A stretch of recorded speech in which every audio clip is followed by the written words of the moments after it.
নমস্কাৰ ছাত্ৰ ছাত্ৰীসকল আজি পুনৰ আকৌ এটা ভিডিঅ' লৈ তোমালোকৰ ওচৰলৈ আগবাঢ়িছো আজি আমাৰ আলোচনাৰ বিষয় হ'ব ট্ৰান্সফৰমেশ্যন of sentence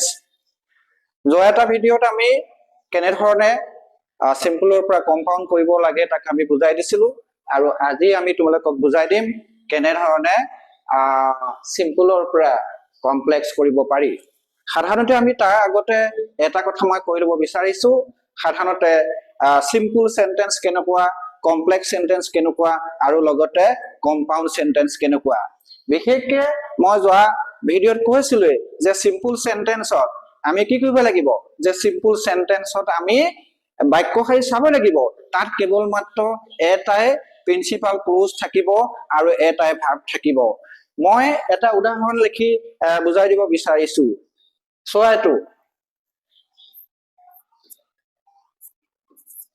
he come here.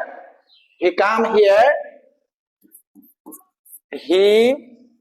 will meet me.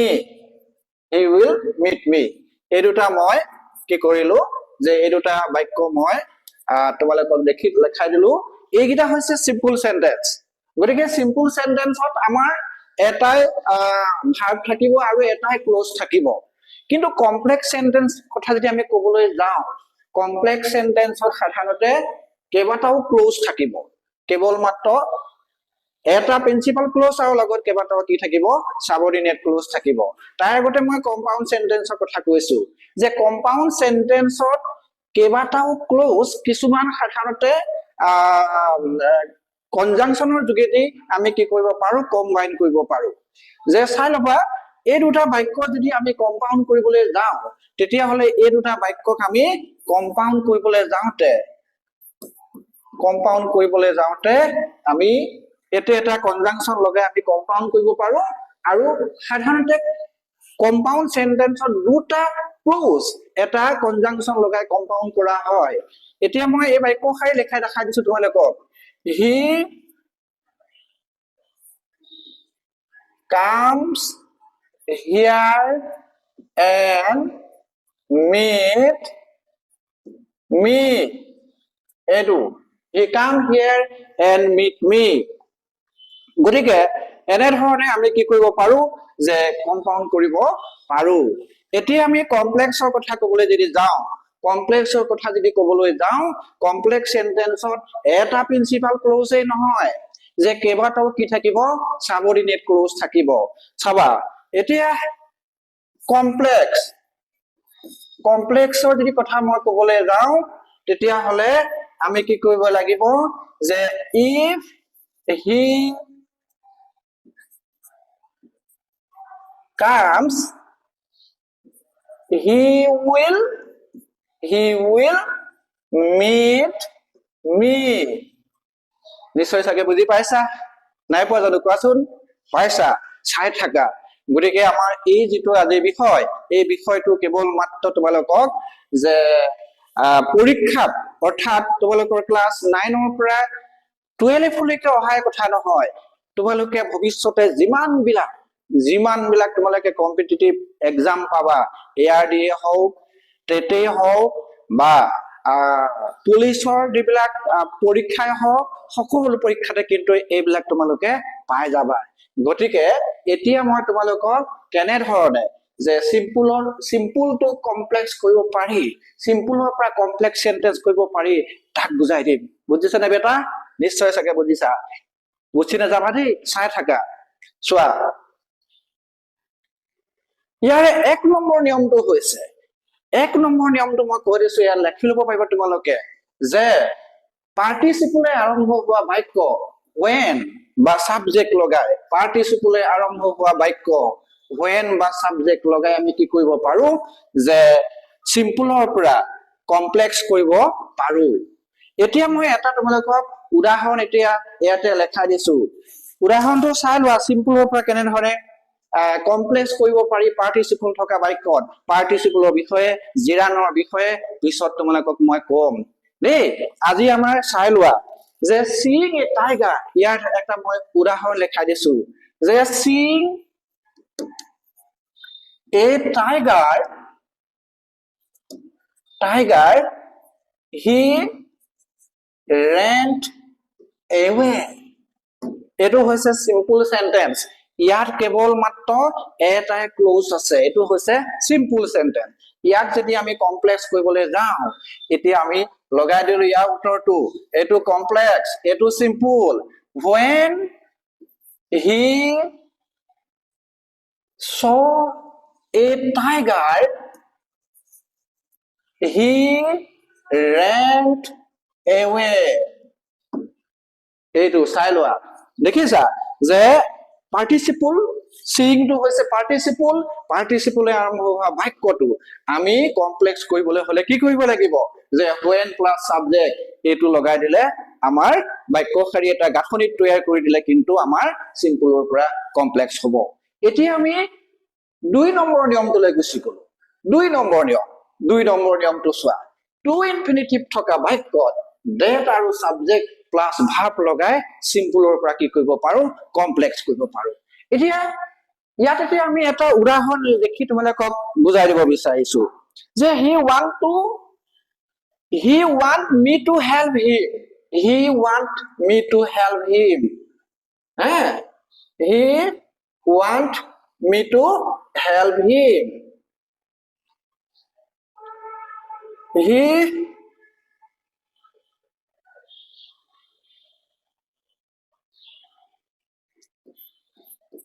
He want me to help him. He want me to help him. গতিকে এই বাক্যটো আমি কেনে ধৰণে কি কৰিম যে কমপ্লেক্স কৰিম। ইয়াত টু ইনফিনিটিভ এইটো এই to plus verb one to infinitive বুলি কয়। গতিকে আমি এতিয়া যদি ইয়াক আমি কি কৰিব বিচাৰো যে কমপ্লেক্স কৰিব বিচাৰো তেতিয়া হলে আমি কি কৰিব লাগিব যে he want me that. He want me that I shall help him. মই তোমালোকক আগতে কৈছো যে বাক্যৰ গাঁথনি অনুসৰি কিছু আমি ব্যৱস্থা ল'ব লাগিব। চোৱা আমি কি কৰিলো যে মই কৈছিলো টু ইনফিনিটিভ থকা বাক্যত that subject plus verb লগাই আমি কি কৰিব পাৰো সিম্পলৰ পৰা কমপ্লেক্স কৰিব পাৰো। সেইকাৰণে আমি যে ইয়াতে আমি এই টু ইনফিনিটিভ টোৰ ঠাইত আমি কি লগাই দিলো that লগাই দিলো, সাবজেক্ট লগাই দিলো আৰু shall লগাই দিলো যে কন্ডিশন অনুসৰি যদি প্ৰথমৰ টুকুৰা প্ৰেজেন্ট ইনডেফিনিট হয় তেতিয়া হলে পিছৰ টুকুৰা তোমালোকে ফিউচাৰ ইনডেফিনিট কৰিব লাগিব। গতিকে আমি টেন্সৰ কন্ডিশনত সেইটো কথা উল্লেখ আছে, তোমালোকে আগৰ ভিডিও চাই লব পাৰিবা। ইয়াৰ পিছত যদি আমি নিয়মটোলৈ যাবলৈ যাওঁ তেতিয়া হলে 3 নম্বৰ নিয়মটো হৈছে যে বাক্য যদি টু আৰু টু এৰে আৰম্ভ হয়, বাক্য যদি টু আৰু টু এৰে আৰম্ভ হয় তেতিয়া হলে আমি so that plus subject plus can বা could লগাই আমি কি কৰিব পাৰো যে সিম্পলৰ পৰা কমপ্লেক্স কৰিব পাৰো। এইটো নিয়মটো ভালকে চাই লোৱা, তোমালোকে নিয়মটো ভালকে চাই লোৱা দেই, যে নিয়মটো ভালকে চাই লোৱা, দেখাই দিছো ভালকে চাই লোৱা নিয়মটো। এতিয়া আমি এটা উদাহৰণ দি তোমালোকক বুজাই দিছো, চোৱা চাই থাকিবা দেই, এই নেযাবা কিন্তু চাই থাকা, অকমান সময় লোৱা আৰু তোমালোকে নিশ্চয় এইবিলাক সহজেই বুজি পাবা। এটা কথা হল কি উমাকান্ত ছাৰৰ যোগেদি ইজি লাৰ্নিং কৰিব তোমালোকে পাৰিবা। চাই লোৱা, he is to wake to work.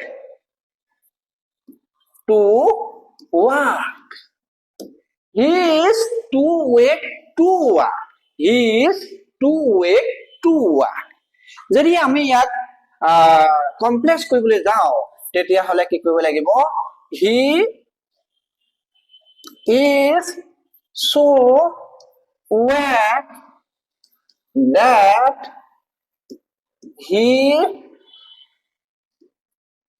cannot walk.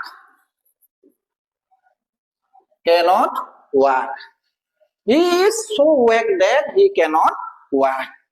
সেইটো কথা তোমালোকে ধুনীয়াকৈ চাই লোৱা যে he is so weak that he cannot walk অৰ্থাৎ টু আৰু টু থকা বাক্যত মই পুনৰ এবাৰ কৈ দিছো টু আৰু টু থকা বাক্যত আমি so that subject cannot past tense of could not present tense of cannot লগাই পেলাই আমি কি কৰিব পাৰো সিম্পলৰ পৰা কমপ্লেক্স কৰিব পাৰো এতিয়া আমি পিছলৈ গুছি গলো পিছৰটো হৈছে 4 নম্বৰ নিয়ম 4 নম্বৰ নিয়মটো হৈছে যে ৰিলেটিভ প্ৰনাউন তোমালোকে ৰিলেটিভ প্ৰনাউন কি পিছত মই প্ৰনাউনৰ বিষয়ে যেতিয়া আলোচনা কৰিম তেতিয়া তোমালোকক ধুনিয়াকে বুজাই দিম সাধাৰণতে ৰিলেটিভ প্ৰনাউন সেইবিলাক শব্দ হয় যিবিলাক শব্দক আমি জেনাৰেলি WH person বুলি চিনি পাওঁ এতিয়া যে ৰিলেটিভ প্ৰনাউন যেনে what which when এইবিলাক where এইবিলাক আমি ব্যৱহাৰ কৰিও কি কৰিব পাৰো সিম্পল বাক্যৰ পৰা কমপ্লেক্স লৈ নিব পাৰো তাৰ এটা উদাহৰণ মই এতিয়া দি দিব বিচাৰিছো এতিয়া হৈছে কি যে I know his name I know his name এতিয়া এইটো বাক্য I know his name ইয়াক যদি আমি কমপ্লেক্স কৰিবলৈ যাও তেতিয়া I know what his name is এই ধৰণে হ'ব যে I know what his name is এই ধৰণে কিন্তু আমি কৰিব পাৰো এতিয়া আমি পিছৰখনলৈ গুছি গৈছো যে পিছত হৈছে কি 5 নম্বৰ নিয়মটো হৈছে ইন স্পাইট অফ এৰে আৰম্ভ হোৱা বাক্য ইন স্পাইট অফ এৰে আৰম্ভ হোৱা বাক্য do আৰু yet লগাই আমি সিম্পলৰ পৰা কি কৰিব পাৰো কমপ্লেক্স কৰিব পাৰো ইয়াক তোমালোকে এটা মই উদাহৰণ দিছো in spite of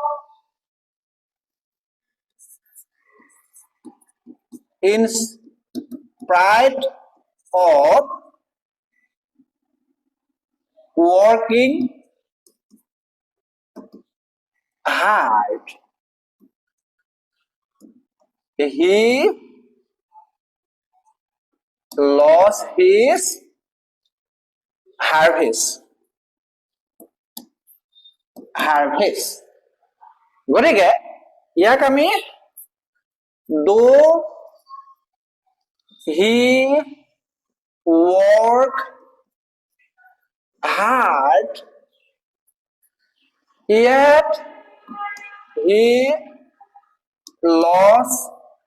his harvest এইটো অৰ্থাৎ ইন স্পাইট অফ এৰে আৰম্ভ হোৱা বাক্য আমি do আৰু yet লগাই কি কৰিব পাৰো সিম্পলৰ পৰা কমপ্লেক্স কৰিব পাৰো ইয়াৰ পিছৰটো নিয়ম হৈছে beside এৰে আৰম্ভ হোৱা বাক্য not only but also লগাই সিম্পলৰ পৰা কি কৰিব পাৰো কমপ্লেক্স কৰিব পাৰো এতিয়া মই তোমালোকক উদাহৰণ সৈতে বুজাই দিবলৈ চেষ্টা কৰিম beside making a promise he keep it beside making a promise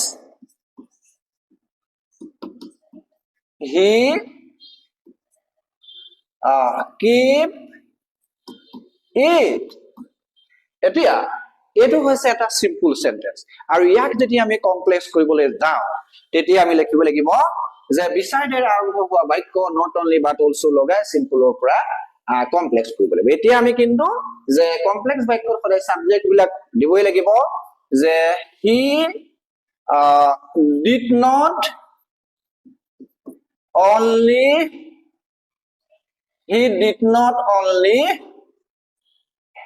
make a promise but also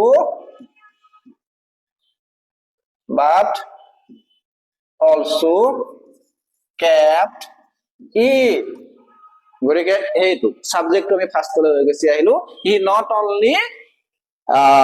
make a promise but also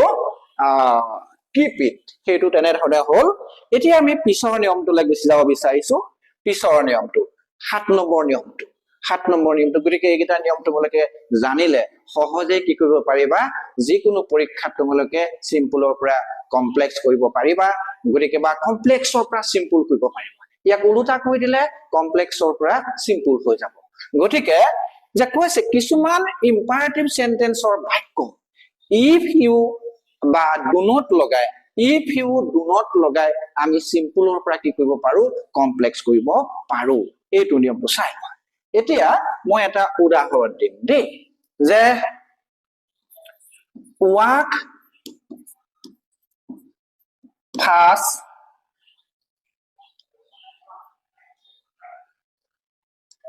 you will miss the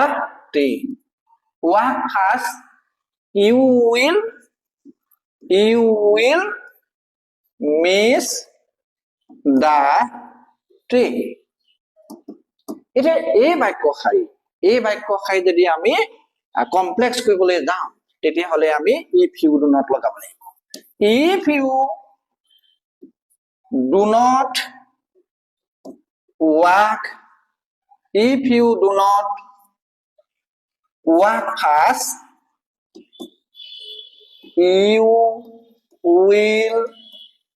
miss the train